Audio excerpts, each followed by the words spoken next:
the SuperSkip RR, and this is our full-on creek boat with a pivotable tail. Not a squirtable tail. You're not going to be doing stern stalls on this thing. It's what I'm calling a drop tail. And this boat is 100% creek boat. It is not a half slice. I got a lot of people going, oh, that's a really cool looking half. It's not a half slice. It is a full-on creek boat. It has creek boat rockers. It has creek boat volume. The only difference is that you can dip the tail to turn. So there's a lot of things going on with this boat which are really unique, and it's hard to cover all of them just in a video like this without it going on forever and ever. But a few of the things that I want to show you, and one of them to start off with, is if you look at the volume and the taper of the bow from this massive volume here to the lower volume end over here on the bow of the boat, we've taken out a lot of volume in this section up in the front here. And that's partly so that the boats don't get smacked around when you're paddling through a lot of big stuff and it's getting smacked around and it can throw you offline. It's the same thing in the back of the boat, right? So by taking volume out of the very front of the boat, you reduce the moment arm of forces working against you. The further away that a wave is pushing on the boat from where you are, the more power it requires you to have to correct that. So by having less of an area for water to smack around, that's less forces that you have to overcompensate, making backstrokes, hard sweep strokes, things like that. The other thing with having a lower volume ends on the boat is if you ever do get stuck in something like a hole and you're getting pounded, it's a lot easier to control the boat if you don't have all this volume on the ends. It's a lot easier to dip the ends of the boat to try and get out of the hole. You can kind of stuff it in and work backwards like a playboat. It's easy to get out of a hole in a playboat relative to a creek boat, and that's kind of the idea. Now the way we took the volume out over here is if you look at the rocker on the deck, it matches the rocker on the hull. The two are the same. And the reason for that is when you go over a drop, you've got this rocker that's making the boat go forward and away. This is assuming that you don't just skip over the top, right? If you have a plunge, it's moving forward and away. And then you've got this huge volume on the bow that is making the boat want to do this. So it goes over the drop and it wants to do that. And the rocker on the bottom is making it want to do this. And invariably what happens is the boat does this, the two are fighting each other, your tail catches, and especially on a lower volume tail, you've got more chance of it getting pushed down, but even on a high volume tail, it's going to get pushed down, and you're more likely to get back-ended in the drop. So by having the rocker of the deck match the rocker of the hull, we kind of stumbled on this when we were playing around with volumes and realized that the closer they got, the better it was, until we matched them almost perfectly. And you go over the drop, you pencil in, and the two rockers are working together, and you get the same arc, and the boat does this, and it arcs to the surface, and it rockets away. So even if you plunge almost vertically, it arches away and comes up from the bottom in a much smoother, accelerating away from the base of the drop.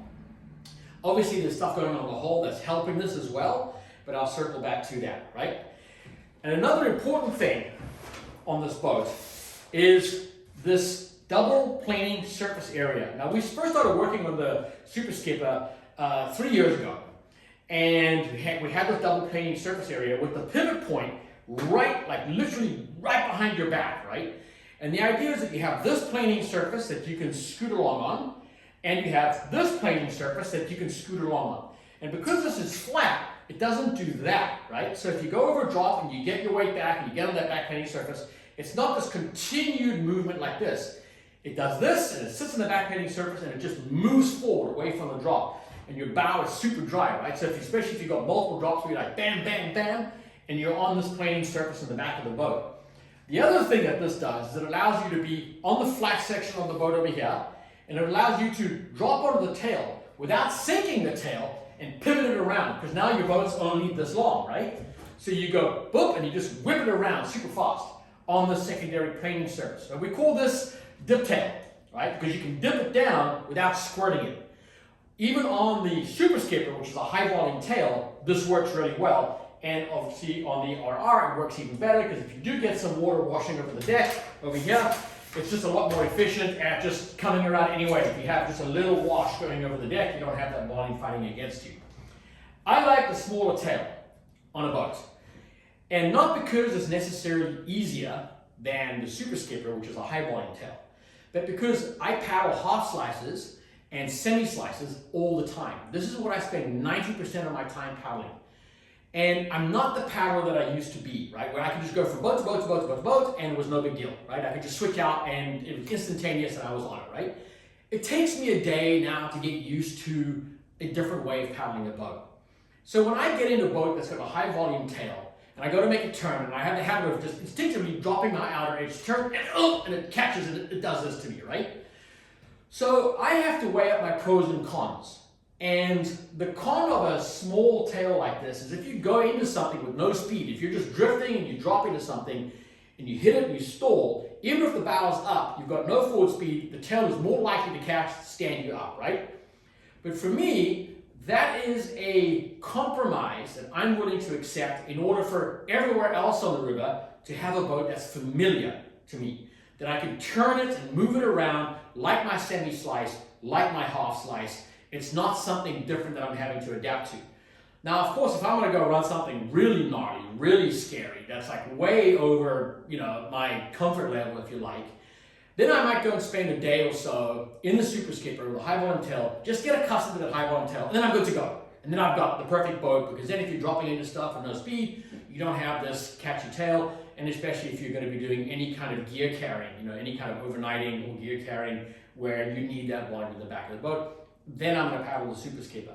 But I find that I paddle the SuperSkip RR a lot more than I do the SuperSkipper because it is a more familiar feel to me.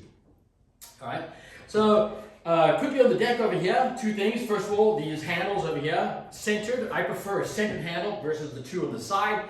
I just feel it makes more sense. I just like the way that works. Our outfitting in the boat is a mega comfy outfitting. And the seat is adjustable. It's on Velcro, the industrial Velcro. So once you've got it in place, it doesn't move. It's completely solid. Really nice foam seat. And the nice thing about the foam seat is one is it's warm. Do a lot of creek boating in the cold months of the year. And it's soft. It's impact absorbing. If you do come off something and you land flat, there's a lot of impact absorption that can happen with the seat because the whole thing is foam. You can also just pull the seat right out of the boat. If you're, especially on the SuperSkipper, if you're putting gear in the back of the boat, it just unclips, it comes out of the boat, and you've got more access to the tail, and you've got a camping seat, which you can put it on your boat and sit on, you can put it on a rock, whatever you like. So that's a pretty cool thing, right? Now we get to the hull of the boat, and you will see here that these sidewalls are really, really flared. And this is key. What makes a boat, what people refer to as edgy, is not the edges. Edges don't make a boat edgy. They don't make it catchy. The edges aren't what messes you up. Edges release. That's why you can flat spin a play boat that's got hard edges versus a boat that has round rails, right? Or like look at say an RPM, which is not going to flat spin on a green wave, and then you look at a similar shaped boat that has a flat hull with edges and it spins. Why does it spin? Because the edges are releasing. They're not catching, they're releasing. Think about a surfboard, right? It's got rounded rails through the front because they catch, and it's got a really hard edge in the back because it makes it faster and it makes it release, but then the board's slippery, so they put fins to stop it from releasing. Edges don't catch. That's a misnomer. Get it out of your head. What catches is sidewalls. That's what gets you. The water coming upstream hits the sidewall.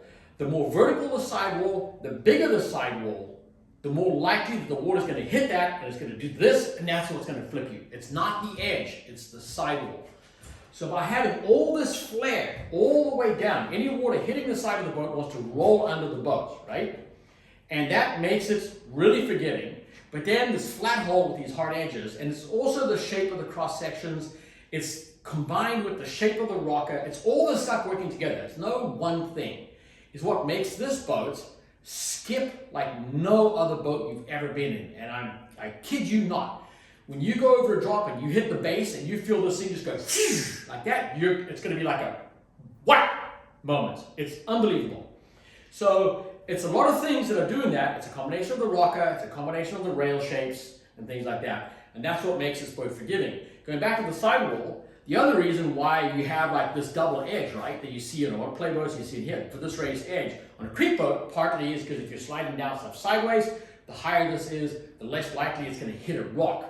An edge on a rock, that will trip you up, right? For sure, that'll trip you up. So by raising this, it's less likely that a rock's going to hit because you're sitting on this surface area here, and this is raised up. But also by raising this edge, you reduce the height of your sidewall. And that makes the boat more forgiving because you have less sidewall for the water to impact into. We have these little lifting scallops over here. I first did this on a slalom boat back in about 89. I put this on a slalom boat, and some other people have done it too. And it helps, raise the bow of the boat.